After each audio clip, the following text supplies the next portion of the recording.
B Ed প্রথম semester course 1.1.2 practicum topic কী রয়েছে? Critical analysis of different committees and commissions on education.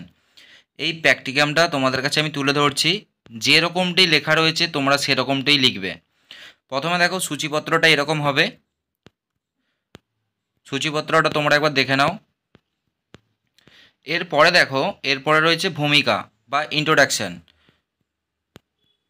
বেশি কিছু লেখার দরকার নেই, যেইগুলো লেখার দরকার সেইগুলোই লেখা রয়েছে, এর বাইরে কিছু লেখার দরকার নেই। তোমরা দেখে দেখে তোমরা এটাই কপি করবে। এরপরে দেখো বিশ্ববিদ্যালয় কমিশন বা রাধাকৃষ্ণন কমিশন, এটা তোমরা একবার দেখে নাও।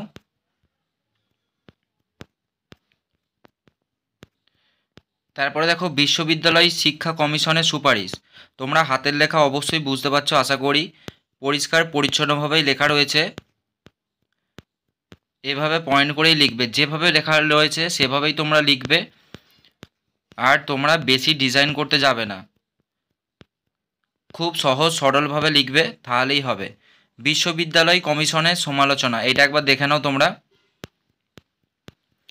বেশি ডিজাইন করলে কিন্তু বেশি মার্কস দেয় না, এক্সটার্নাল কিন্তু আসবে, জাস্ট সাইন করে চলে যাবে।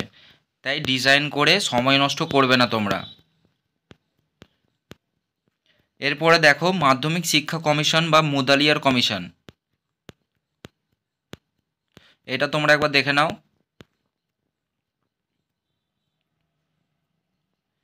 এরপরে দেখো মাধ্যমিক শিক্ষা কমিশনের সুপারিশ, কিভাবে লেখা রয়েছে দেখো। এরকম করেই তোমরা লিখবে, সাজিয়ে গুছিয়ে পরিষ্কার পরিচ্ছন্নভাবে লিখবে, তাহলেই তোমাদের প্র্যাকটিক্যাম রেডি হয়ে যাবে। খুব সুন্দর করে তোমরা রেডি করে ফেলেছো ভেবে নেবে, ডিজাইন করার কোনো দরকার নেই। মাধ্যমিক শিক্ষা কমিশনের সমালোচনা, তোমরা ফ্রন্ট পেজটা কিন্তু ডিজাইন করতে পারো আর সূচিপত্রটাও ডিজাইন করতে পারো, বাকি ডিজাইন করার দরকার নেই, সময় নষ্ট করতে হবে না তোমাদের। এক্সটার্নাল শুধু আসবে, একটা সাইন করবে, চলে যাবে, অত সেরকম খাতা দেখা হবে না। দেখাও এরপরে দেখো কোঠারি কমিশন, কোঠারি কমিশনটা এভাবেই লিখবে তোমরা। তোমরা হেডিংগুলো হাইলাইট করতে পারো।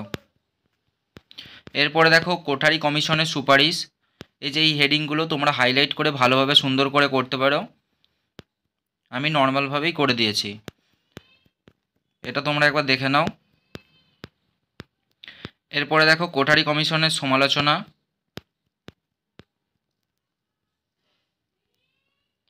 এরপরে দেখো জাতীয় শিক্ষানীতি, জাতীয় শিক্ষানীতিটা এভাবেই লিখবে। এই প্র্যাকটিক্যামটা অনেক বড়, এক একটা দেখবে ইউটিউবে ভিডিও রয়েছে 50 পাতা, 56 পাতা, 60 পাতা করে অবধি রয়েছে, কিন্তু এইটা বেশি করা নেই।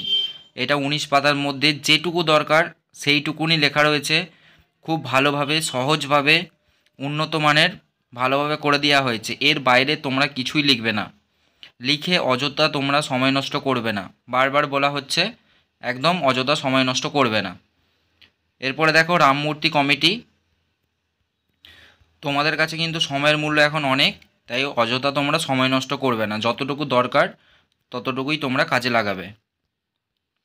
এরপরে দেখো রামমূর্তি কমিটির সুপারিশ সমূহ, এভাবেই লিখবে তোমরা।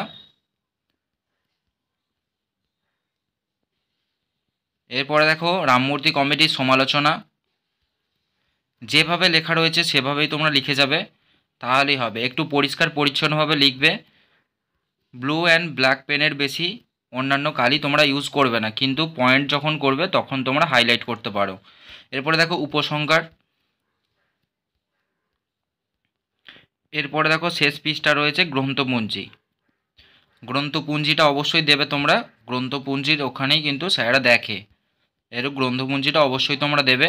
এই ছিল এই প্র্যাকটিক্যামটা, এর বাইরে কিছু লিখবে না। যারা ভিডিওটা নতুন দেখছো অবশ্যই তোমরা ভিডিওটা লাইক দেবে এবং তোমরা চ্যানেলটিকে সাবস্ক্রাইব করবে, বন্ধুদেরকে তোমরা এই প্র্যাকটিক্যামটা শেয়ার করে দেবে।